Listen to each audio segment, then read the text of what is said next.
Il y a cette question de l'État-nation post-colonial qui s'est fait finalement approprier par ce pouvoir clan, ce pouvoir clique.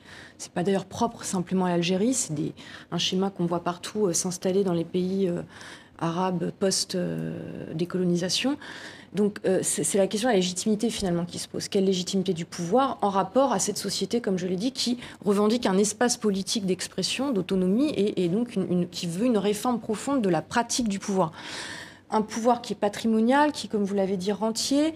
Je ne sais pas si on peut parler de mauvaise gestion, mais en tout cas une gestion qui ne profite pas à la population, la corruption qui est endémique, etc.